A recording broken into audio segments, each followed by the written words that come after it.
Today is a very big day in terms of what we're doing. Look, these are tremendous sanctions. These are very big. Those are against their two big oil companies. And we hope that they won't be on for long. We hope that the war will be settled.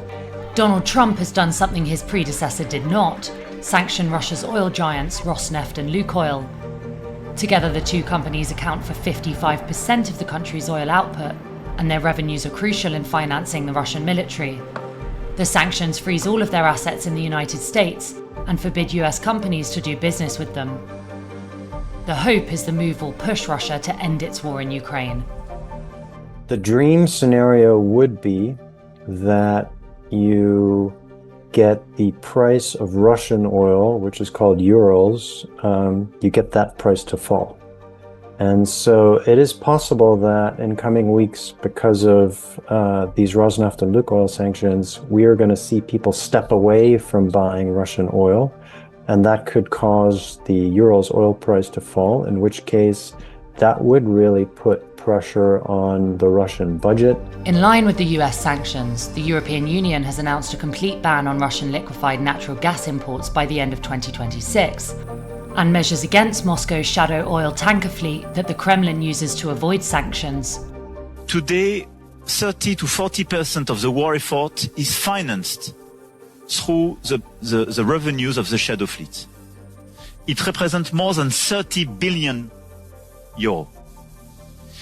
So it's extremely important to increase the pressure on this shadow fleet, because it will clearly reduce the capacity to finance this war effort for Russia. Russia has downplayed the impact of the sanctions. Теперь, что касается новых санкций. Во-первых, ничего нового здесь нет. Да, они для нас носят серьезный, конечно, характер, это понятно, и будут иметь определенные последствия, но существенно все-таки не скажутся на нашем экономическом самочувствии. Since the start of the war in Ukraine 3.5 years ago, Moscow has shifted much of its oil exports towards Asia, making India and China its largest oil importers. Trump claims India has agreed to cut Russian oil imports as part of a potential US trade deal, something New Delhi has not confirmed. China, who says it has taken a neutral stance on the Ukraine war, opposes the new sanctions on Russia. 中方一贯反对没有国际法依据、未经联合国安理会授权的单边制裁。 Donald Trump has gone further than his Democratic predecessor Joe Biden, who only targeted smaller oil producers. Да, но если говорить о политической части, то, конечно, это акт недружественный в отношении России, это очевидная вещь, и он не укрепляет российско-американские отношения, которые вот только-только начали восстанавливаться.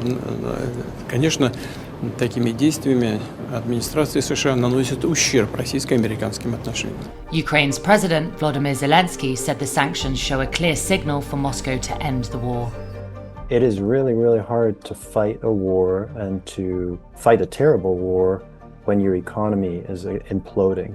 And that is, I think, what is needed for Putin to be brought to the negotiating table in a reasonable way. And so is there any way to shield ordinary Russians from the economic fallout of sanctions? No. And I don't think that should be the objective either. I think you want to hurt the economy, you want to damage the war machine, and for that you have to damage Russia as a whole.